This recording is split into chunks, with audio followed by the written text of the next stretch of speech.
one thing I do want to see is I want to see these supposed Easter eggs with my own eyes. I think it's always good to see these things with your own eyes and to get footage with your own eyes rather than just relying on like WoW posts and stuff. And there are some fun little Easter eggs regarding the November trading post rewards. Do you remember? Now, there were some surprise transmog rewards on the November trading post for the trader's log, which kind of linked up with the War Within stuff. So unadvertised until BlizzCon happens were these transmogs here. Sargeras' sword, which I can't equip on this character, and Void Song, Stave of the Harbinger, which, you know, looks a lot like a fucking Xal'atath staff, right? Pretty cool. And this is one of the surprise rewards for the Traveler's Log in November, which they kept on the down low, presumably because of announcements. So I think I have to go to... here we go. Is it Anchorage? The Gates of Anchorage I need to go to?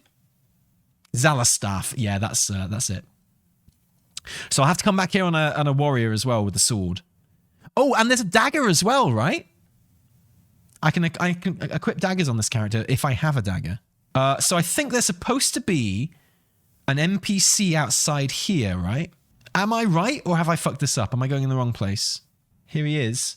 Your stave! It whispers to me. Please, lower your weapon. I mean you no harm. You recognize my staff?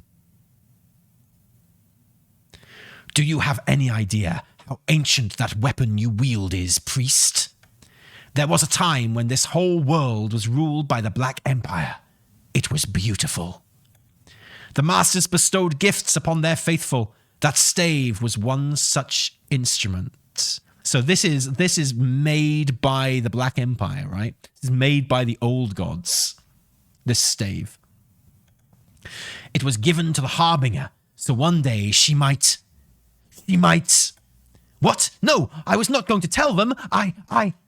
The orc goes silent, as if chastised by some unseen presence. So this is like awesome. This is so cool. This is a stave made by the Black Empire, made in the Black Empire, as it was on Azeroth, and given, so presumably by the old gods, right? And given to Xal'atath. Xal'atath is the Harbinger. It's definitely her they're talking about. So this was Xal'atath's staff. And Xal'atath is talking to this guy.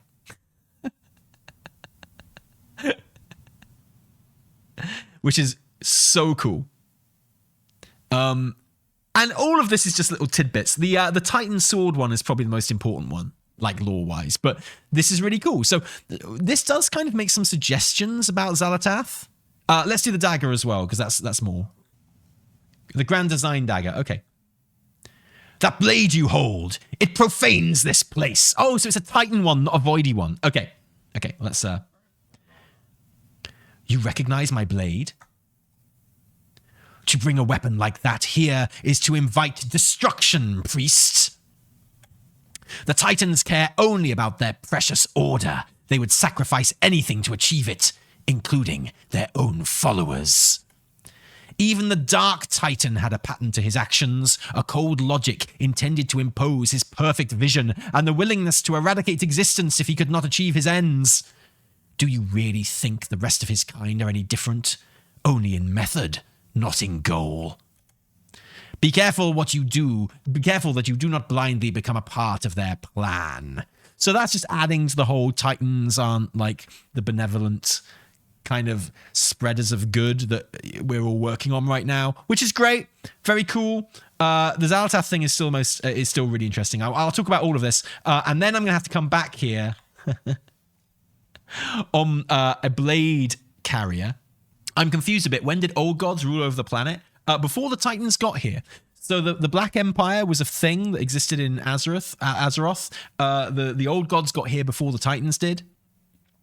The elementals, the elemental lords and stuff had already happened when the old gods arrived and started the Black Empire. So the Black Empire spent a lot of time fighting with the elemental lords and the elements, because there was no elemental plane back in those days. So they were fighting for supremacy all over Azeroth. Before the Titans arrived, they created the elemental plane, put the elements there. They imprisoned they wiped out the Black Empire supposedly and imprisoned the old gods where they were.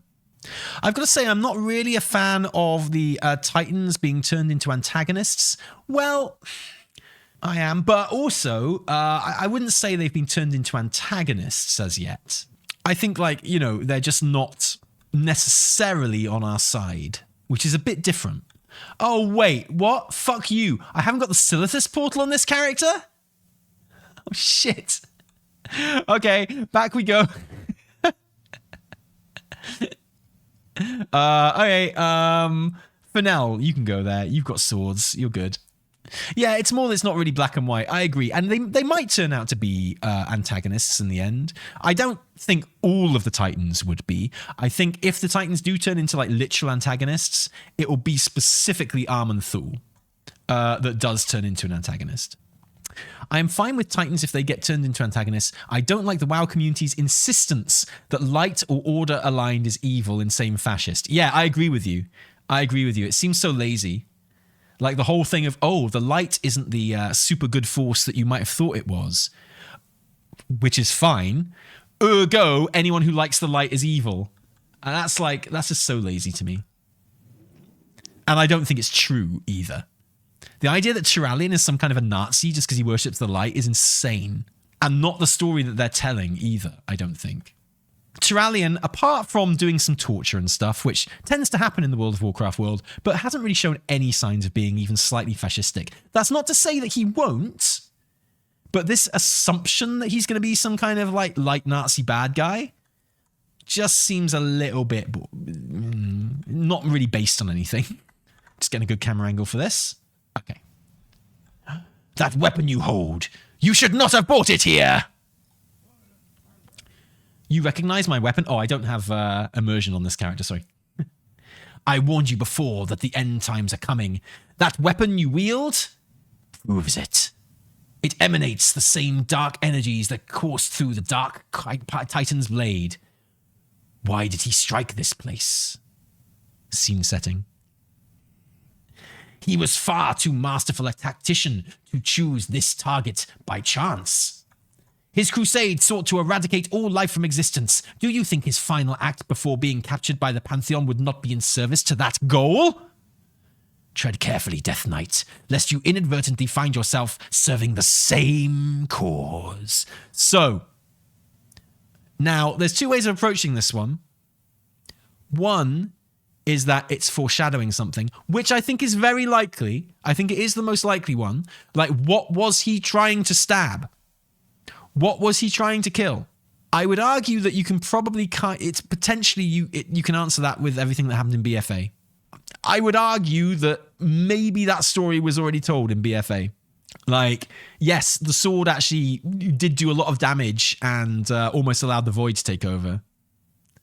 And you know, maybe he was aiming for like the literal heart of Azeroth, trying to kill it. Maybe. So you could argue that BFA and the entire story and purpose of BFA is an answer to this question. Wasn't he just trying to kill the planet? Didn't he slice planets before too? Yeah, exactly. Like I say, you could say, oh, we've already answered that question. But it does seem a little bit foreshadowy, doesn't it? You feel like the other two interactions are quite foreshadowy. And with that in mind, with the context of that in mind, it's not unfair to assume that this is supposed to be foreshadowy, and therefore the answer is not everything that happened in BFA. And in that case, it's fair to ask, okay, well, what was he trying to do then? Which I think is very interesting, and I like that very much. Anyway, these things are really cool, I think. I like that the Xal'atath one is... This one is potentially the most interesting one because it's like it asks the question. If you're assuming that it's not the question that was answered in BFA, it kind of asks the question, oh, what was he trying to do when he stabbed the world? You know, bearing in mind his end game was probably killing Azeroth, but is there something specific that he was aiming at beyond Azeroth? Which is what this dialogue tends to suggest. So that is really interesting. I like that.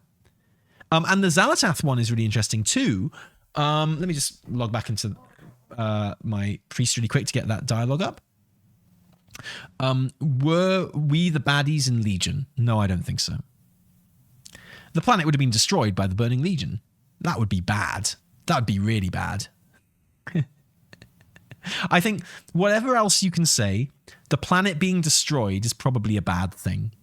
In any scenario, I think the planet being destroyed is probably bad. But who knows? Yeah, and this whole Sargeras is good thing, I'm not sure I believe that. This guy tends to he's kind of lumping in Sargeras with the Titans. In that dialogue, he's not saying like, oh, Sargeras was the only good one. He's saying, like, he's kind of lumping them in together, you know. Let's just remind ourselves what he says about this. Do you have any idea how ancient that weapon you wield is, priest? There was a time when this whole world was ruled by the Black Empire. It was beautiful. The masters, the old gods, bestowed gifts upon their faithful. That stave was one such instrument. So, do you think the masters are literally the old gods, or could they be void gods? When he says masters, do you think they mean old gods or void gods? You reckon void gods? Okay, I'm down with that. It makes the next bit easier to understand, yeah. Okay, so void gods or void lords are what he's talking about, rather than old gods. I think that makes a lot more sense. Okay, good. I'm glad you said that. So he means void lords or void gods here. That stave was one such instrument. It was given to the Harbinger so that one day she might... What? No, I was not going to tell them. So this is really cool. So what does this suggest about Xal'atath? Well, it could mean that Xal'atath is one of their faithful rather than a void god herself. My assumption about Xal'atath has always been, up until this point, that she was a member of Void Society, a being of the Void, Void God or Void Lord or Void God aligned, right? Either way, she's from the Void. The way this is worded suggests that maybe that's not the case.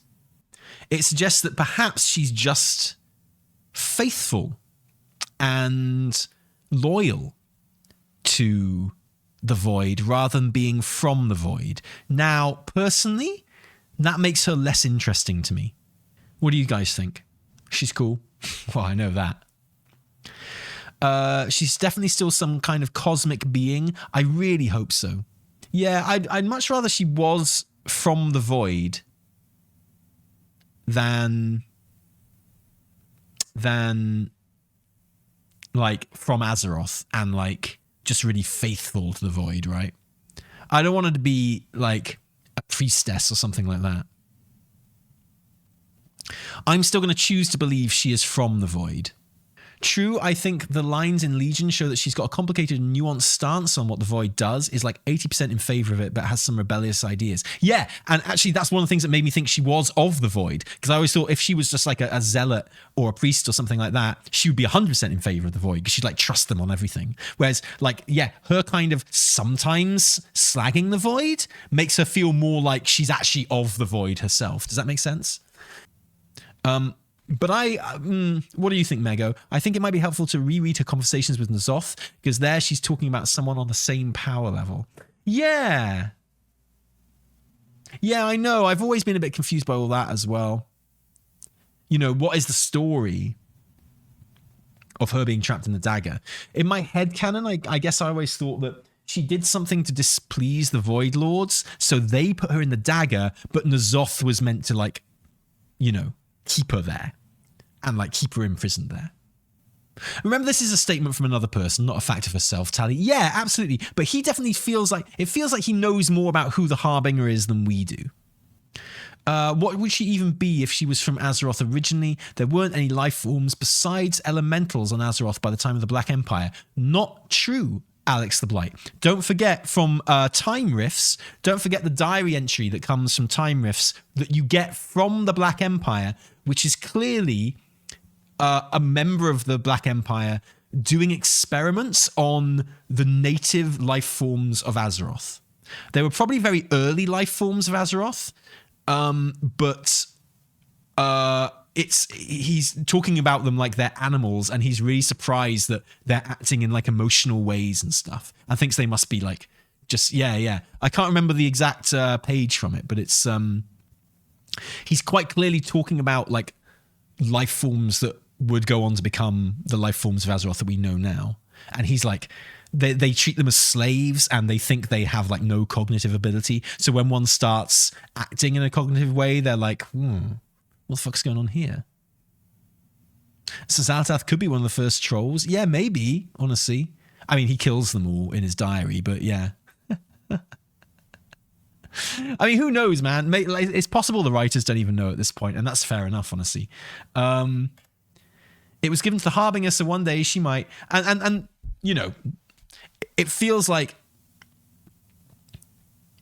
if this text makes it feel like Harbinger is a title bestowed onto Xal'atath rather than it being something she just is, which again makes it feel less likely that she is of the Void, as in like originated from the Void. In my reading of it, now I'll be very happy to be completely wrong about it because I don't kind of want that to be true. You know. Yeah, I'd still like to think that she's from the Void. I like my headcanon of her. She's so cool. And I think her being a kind of almost like citizen, as it were, like native of the Void, for want of better words, just makes her more interesting because we've never really had any interaction with someone like that. What if Xal'atath is Azeroth and we've been living on a goth girlfriend the whole time? Yeah, I don't think so. Okay, Harbinger. I know people get upset when I don't say Harbinger. Sorry. Sorry. Harbinger. There we go. Just so you know, I know how to say it. Yeah, so anyway, it's really interesting. I love that A, these Easter eggs were here, and B, and, you know, forgive me if this was discovered earlier, but it's not something that I ever saw. But as far as I can tell, these Easter eggs were only discovered like last week. This is the first time I'd ever seen them. Was from Corin at Hammerman753. As far as I'm aware, Corin is the person that discovered these interactions, first with the Sargeras blades, and then later on with the staff. And then Wise Jedi Counselor found the one with the daggers, which is awesome. And like, this is literally, these posts are from January the 2nd. You know, and people were awarded these in November. How these fucking Easter eggs went under the radar is incredible. It's so cool. Oh yeah, my defense on English pronunciations is always that Shakespeare had like 3 different ways of writing his own name. Which gives me free rein to do anything I fucking want. Yeah, it does make you think what other ones are out there undiscovered. So cool. So cool. So well done, Corin. Congratulations on finding these, because they are so, so cool. And Wise Jedi Counselor as well. But just like... So here's the thing. The scary thing about this is, I think if I'd... And Corin found them because they were leveling up. An alt, and had the transmog on and just happened to run past this guy, and he was like, your swords, you should not have bought them here. And you know, I can't guarantee you that if the same thing had happened to me and I'd been running past this guy and he'd gone, your stave, it speaks to me, I can't guarantee I'd have stopped and talked to him.